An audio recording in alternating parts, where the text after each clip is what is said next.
ზოგადად ფოტოებს ვიღებ ბავშვობიდან. Ფიქრობ, რომ განაპირობა იმან, რომ ბავშვობიდან ვათვალიერებდი ბაბუაჩემის ფოტოებს, შავ-თეთრ ძალიან ლამაზ ფოტოებს და ძალიან მიყვარდა ხშირად დათვალიერება მათი. მახსოვს თავიდან ჩუმად ვიღებდი ხოლმე მამაჩემის აპარატს, იმიტომ რომ საკმაოდ ძვირადღირებული იყო იმ დროს და ჩემ ასაკში ალბათ არავინ არ გამომატანდა. თავიდან ჩუმად ვიღებდი ხოლმე და როგორც ყოველ დამწყები, ალბათ მეც ვუღებდი თავიდან ჯერ მათხოვრებს, ქუჩებს, რაღაც კადრებს, უფრო შორ კადრებს. შემდგომში ალბათ უფრო სტილი შემეცვალა. დღესდღეობით ძირითადად ვიღებ სერიებად ჩემს ფოტოებს. თუნდაც ალბათ იმიტომ რომ მინდოდა თქვათ რაღაც ყოფილიყო, არა მხოლოდ ერთი ფოტოა, კოლაჟი, ფოტოკოლაჟი ყოფილიყო ესე. ზოგადად თქვათ არ მიყვარს ტიპიური, თქვათ ლამაზი გოგო ან ლამაზი ქალი.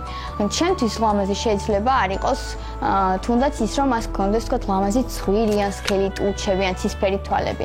აბსოლუტურად სხვა კუთხით ვუყურებ სწორედ ასეთ ადამიანებს.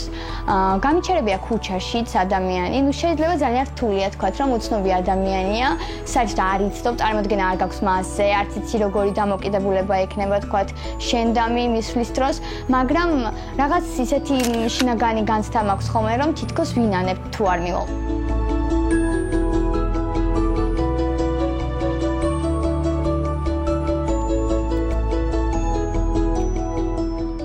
ხატრობაშიც მივესალმები იმას, რომ თქვათ შეიძლება ყველა დოგმატური თქვათ წესი არ გავითვალისწინოთ, მეც ვაკეთებ რაღაც მხატვრულ ჩანახატებს და გადმოიცეს ძირითადად ემოცია და ის განწყობა.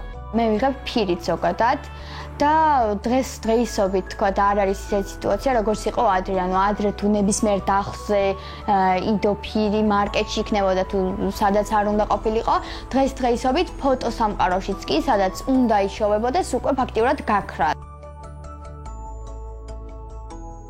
ფოტოგრაფია ჩემთვის არის ჰობზე უფრო მეტი. და არის ცხოვრების ერთ-ერთი ნაწილი მართლა და დარწმუნებული ვარ რომ ფოტოაპარატი ცხოვრების ბოლომდე მეჭირება ხელში, მაგრამ ეს არ არის ჩემი უმთავრესი თქვათ რაღაც დაინტერესება. ალბათ ყოველწლიურად გადავიღებ, სანამ ამის საშუალება იქნება. უბრალოდ აი როგორ თქვა, ფირის თუნდაც იმდანად მაგარი, ანუ თუნდაც ის რომ იმ წამში ვერ ხედავ, ხო, გამოსულ კარს, წარმოდგენა არ გაქვს რა არის.